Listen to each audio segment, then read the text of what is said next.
good day po sa bawat isa. Kapag tayo po'y nakakita ng malaking puno, ano po ang una nating napapansin? Malaki. Malaki. Malaki nga eh, may bunga. Ano ba? Matibay. Matibay. Ayan, ano pa? Ano pa po? Buhay pa. Buhay pa? So kapag tayo po'y nakakita ng malaking puno, ang una nating napapansin ay yung taas. Tama po ba? May puno po bang maliit? Halaman lang yun eh. Yung mga bonsai. So, yun po yung una nating napapansin sa malaking puno. Pero ang tunay po na dahilan kung bakit hindi ito natutumba ay yung malalim na ugat. Diba? Yung lalim na ugat po nito. Diba? Hindi natin napapansin yung ugat. Tama po ba? Hindi natin nakikita. Kasi nakakita ng ugat. Pagdilignan. Pagtitignan mo mismo. Diba? Pero nakakita ka. Diba? Masakyan ka. Yeah. Diba? Yeah. Ayan, long time, no? Okay. Kapag dumating po ang malakas na hangin, yung bagyo, katulad ng Super Typhoon Inday, o tagtuyot, ang puno po na may malalim na ugat ay hindi po basta-basta natutumba.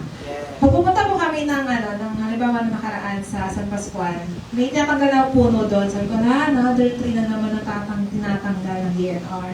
Kasi request yun ng bahay na nagdoon ng aming bahay. So, nasa isip ko, iinit na naman. Di ba? Wala namang sa silungan na, pag umuulan. Ayan. So, wala na siyang puno, wala na siyang halaman. Ganito rin po yung buhay Kristiyano. Hindi tayo nagiging matatag dahil sa tagal natin sa ministeryo, or dahil lagi tayo nagsisimba, o dahil marami tayong Bible verses. Nagiging matatag po tayo dahil kapag malalim po yung ugat natin sa ating Diyos na buhay. Marami po sa atin ang gustong magkaroon ng bunga. Tama po ba? Gusto natin, marami tayong kasama. Marami tayong magiging disciple, no? Nagiging alagad natin kasama sa ministry. Pero kakaunti po ang gustong magpalalim ng ugat. Tama ba? May mga napapagod, may mga taong okay na yan, diba? Sapat na yan. Pero tandaan po natin na visible growth always begins with invisible roots. Kaya niyo po akong basahin ng 2 Colossians 2, 6-7.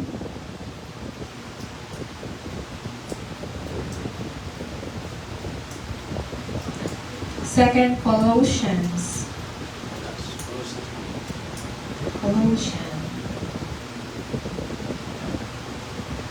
Ay, oo nga pala. Wala palang second. Ano sa ko sa type ko meron. So, Colossus 2 hanggang 6-7.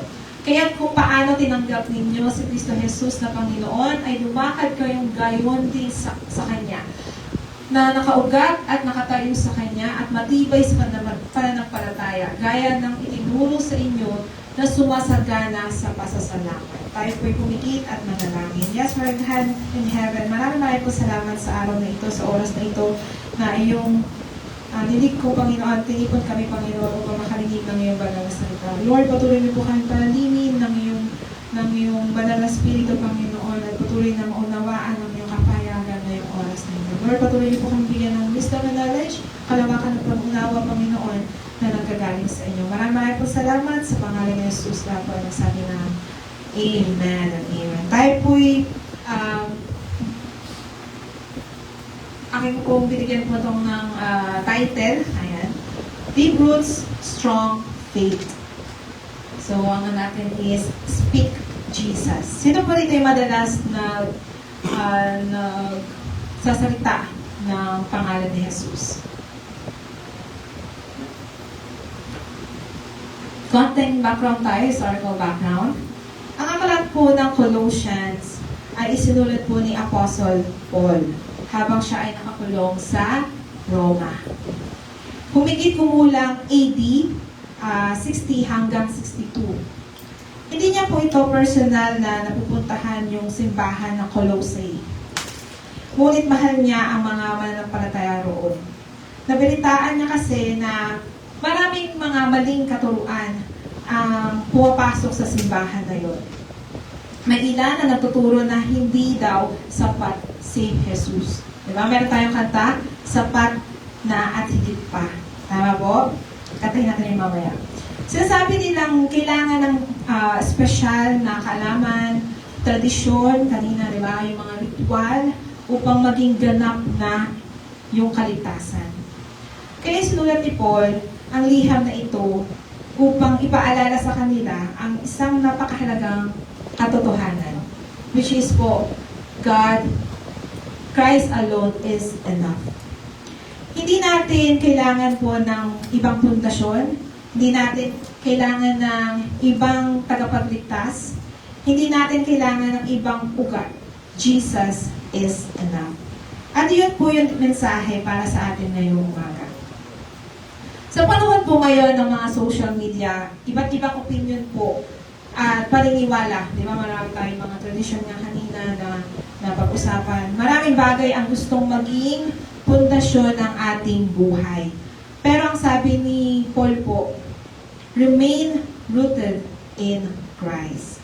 Sa Bible po, ang salitang ugat o kaya root ay larawan po ng buhay, katatagan, at patuloy na pagtanggap ng sustansya mula sa Diyos.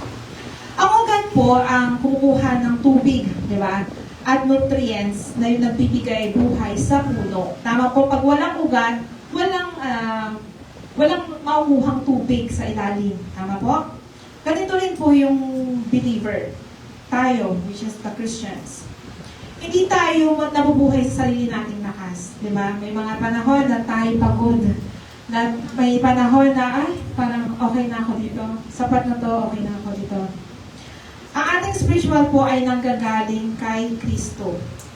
Ito po yung doctrine na sa mga na-discuss dito, yung union with Christ. Kapag tayo ay naligtas, tayo ay nakikipag-isa kay Kristo. Tama po ba? Ang kanyang buhay ay nagiging buhay natin. So, kapag banal po ang ating sinusundan, nagiging banal tayo. Ang kanyang lakas, ang ating kalakasan. Ang kanyang biyaya, ang ating pangangailangan. Hindi tayo po lumalago dahil sa sarili nating effort. Tama po? Lumalago po tayo dahil nananatili tayo kay Kristo. May siguro may chances po dito na may time po na, ayaw ko na, parang okay na ako. May mga times na may tao na makakapag-usap sa'yo, may kipag-usap sa'yo na okay na, tama na. Marami ka ng bagay na nagawa para sa Kanya. Pero sabi ni Lord, sabi ni Pablo dito, remain rooted in Christ. Paul says, so then, just as you receive Christ Jesus as Lord, continue to live your lives in Him, rooted and built up in Him, strengthened in the faith. Mapapasin po dito sa 4 na phrases, di ba? Yung una, walk in Him. Pangalawa, rooted in Him. Pangatlo, build up in Him. And yung last, establish in the faith. Ayan. Hindi po natapos ang Christian life sa pagtanggap kay Jesus. Meron po ba dito nakakaalam kung kailan natin unang na-receive si Jesus? Yung nagkaroon ka ng prayer ng sinner's prayer, bago mo siya binigkas, pinag-pray, di ba? Sino yung kasama mo nun, no, nung tinanggap mo siya? Lahat tayo may mga date of birth, tama, biological. Pero meron din tayong date of birth ng spiritual. Ito po ay araw-araw na paglakad kasama niya. Christianity is not merely a decision, it is a lifelong relationship. Interpretation tayo. Anong ibig sabihin ng rooted? Diba? Word itself. Root. Ang ugat po ay hindi nakikita.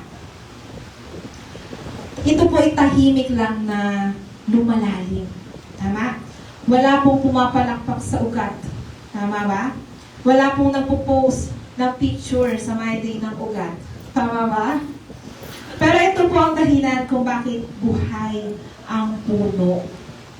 Ganito rin ang spiritual life. Marami pong ginagawa ang Diyos sa ating buhay na hindi agad nakikita. Habang iniisip natin na walang nangyayari, may mga chances po sa situation natin sa buhay, ang Diyos pala ay nagpapalalim ng ating pananampalataya. Minsan, tahimik ang Diyos, hindi dahil iniwan ka na niya, hindi dahil natutulog siya, sabi sa kanta, kundi dahil pinalalalim niya ang mga ugat mo. Bago ka iangat ng Diyos, palalalimin ka muna niya. Amen? May mga chance po na, diba, prayer natin, Lord, gusto ko maging successful. Gusto kong yumaman. Gusto ko ng ganito. Gusto ko ng ganyan. Diba? Eh, sabi, diba, libre lang naman mangarap. So, kailangan, sabihin mo lang kung ano yung gusto mo. Tama po? Pero si Lord, lalo ka pala niya pinalalalim kapag may mga circumstances, may situation na nangyari, na nagaganap. First po, explanation natin. First, speak Jesus in your calling. Diba? Sino dito yung may mga professional na title? Your testimony, sa mga kanya-kanya natin, diba, may mga testimony tayo na kahit sa school, diba, mga estudyante, kung ano yung ginagawa natin, yun yung bumubunga. Kung nag-aaral tayo ng maigi, ng maayos, ng mabuti, yun po yung makikita natin after or the recognition day, after the school year. Tama po? May calling po na ang trabaho po ay hindi lang paraan para kumita. Ito ay calling mula sa Pera. Nagtatrabaho po tayo upang luwalhatiin ang Diyos. Mapaisip na, no? Colossians chapter 3, verse 23.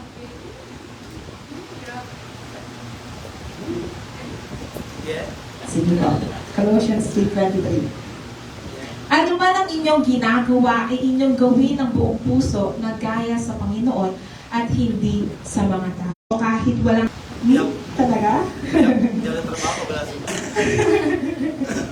Kapag ang ugat po mo ay nasa career lang, madadala ka kapag nawalan ka ng trabaho.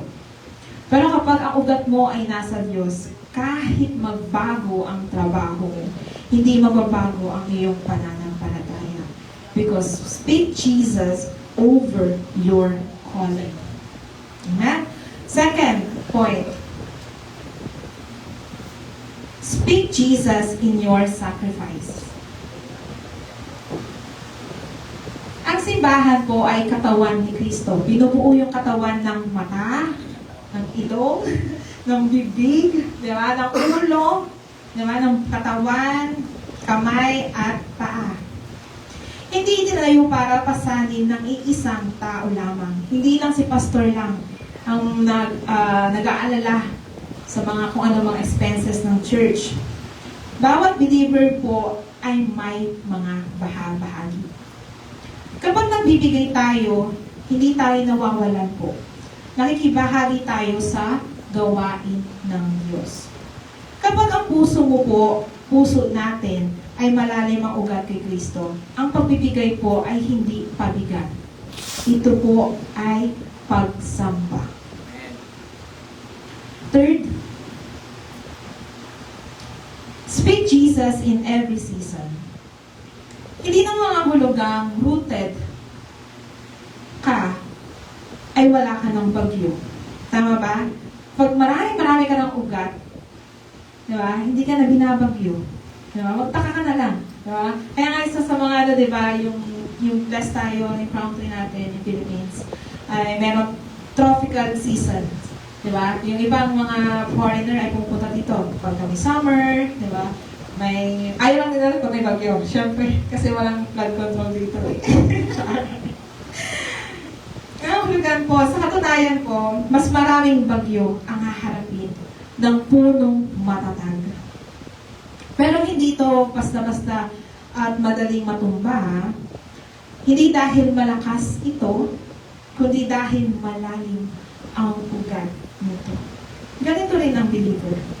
Kapag may sakit, speak Jesus. Tama ba? Lord, pagalingin niyo po ako. Gusto ko bigyan niyo po ako ng malakas na pangatawan. Bigyan niyo po ako ng magandang kalusugan. Diba? Kapag may kakulangan, speak Jesus pa din. Huwag mo unang-unang hanapin si Bombay, 5'6", or kung ano man. Speak Jesus, Lord, kulang ako dito. Kulang ako ng piso sa pamasahe. Diba? Kahit simple lang yan, it matters talaga. Kapag may rejection, speak Jesus. Diba? Kailangan natin maging bukang bibig natin si Jesus. Hindi lagi po agad nagbabago ang sitwasyon. Kapag sinabi, sabi ni Ate May ay speak Jesus eh. So mamaya, dyan na instant, parang genie. No? Ginagawa natin madalas na genie si Jesus eh. Hindi po basta-basta agad-agad na nagbabago ang sitwasyon. Pero habang tumitingin tayo kay Jesus, binabago niya ang puso natin. Isipin po natin yung isang puno ng mangga.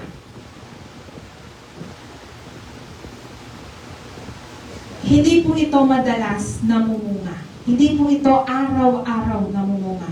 May season lang to. Pag pumunta ka ng Guimaras, diba? May mga mga mango dishes, diba? So, hindi siya araw-araw, hindi siya, bali seasonal lang siya na nagkakaroon. Pero, araw-araw po siya, kahit hindi siya namumunga, araw-araw siyang kumukuha ng tubig mula sa ilalim ng lupa. Yun yung through their roots. Hindi nakikita ang proseso, pero nakikita ang bunga. Ganito rin po yung Kristiyano. Hindi araw-araw may milagro na pag sinabi mo, pinag-pray mo agad, speak Jesus, no? Miracles agad, bababa. Hindi po. Hindi araw-araw exciting. May times po na iiyak ka talaga. Kahit buga mo nga daw iiyak or tutulo, di ba? Pero linis din ang tenga. Pero araw-araw dapat tayo kukuha ng spiritual nourishment. Tama po? Yung prayer. Sino pa natin ang napapray pa? Amen. Amen. Bible reading. Sino ba ang Bible reading dito? Kumonti. Amen. Worship. Kanina nag-praise and worship tayo, di ba? Sumabay tayo sa awitin, pagpupuri at pagsamba. Fellowship. Amen? Obedience. Pagsunod. Ito po yung mga nagpapalalim sa ating mga ugat.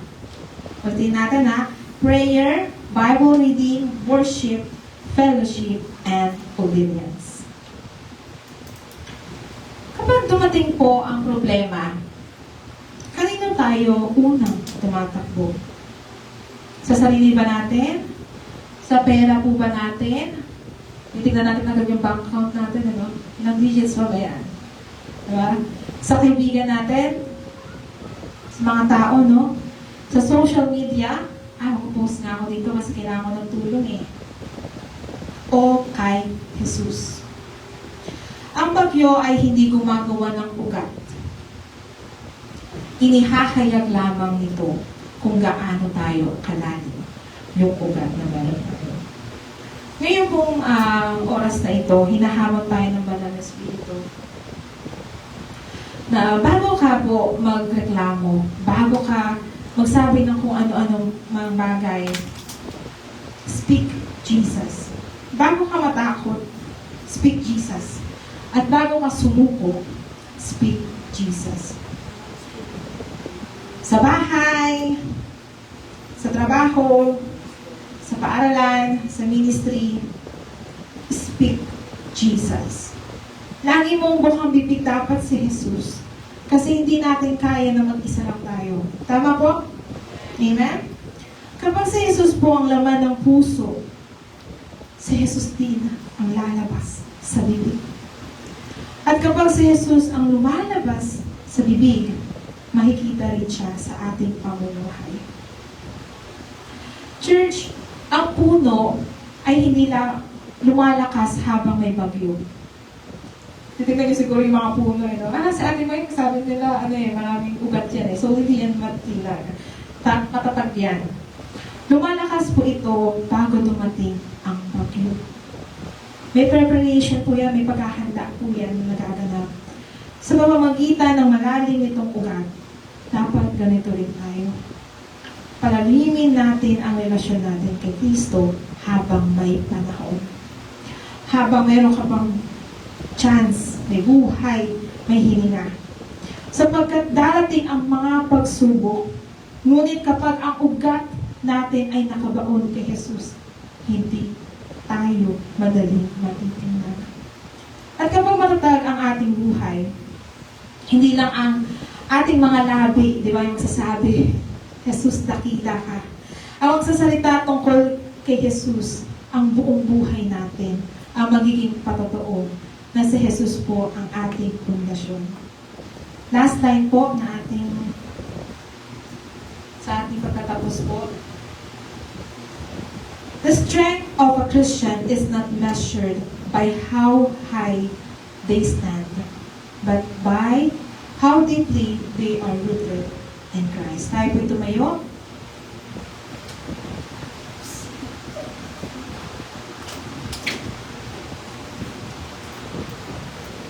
Nagkaroon ko pang music.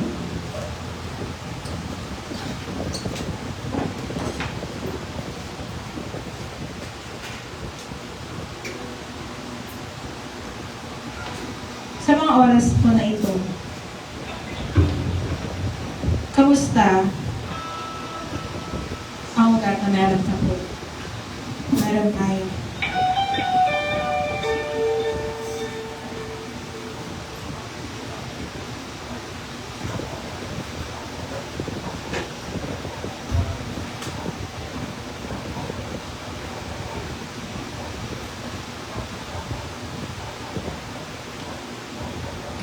Kamusta ang ating mga ugat?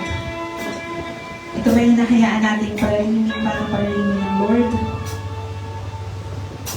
Through problems, situations, circumstances, mga mabibigat na bagay, isurrender natin sa Kanya.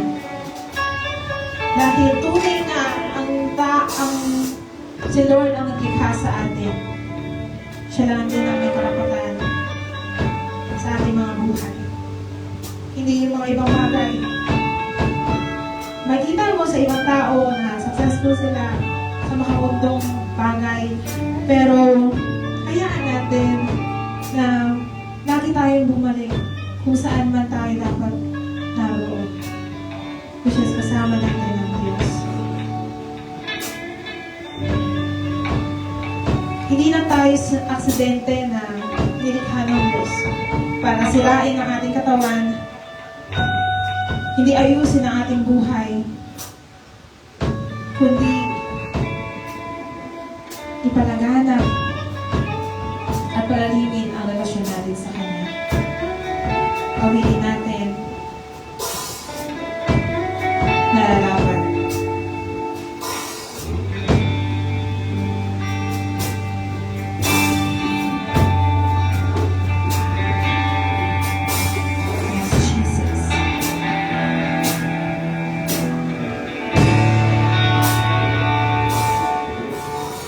Salamat sa dakila mo pag-ibig.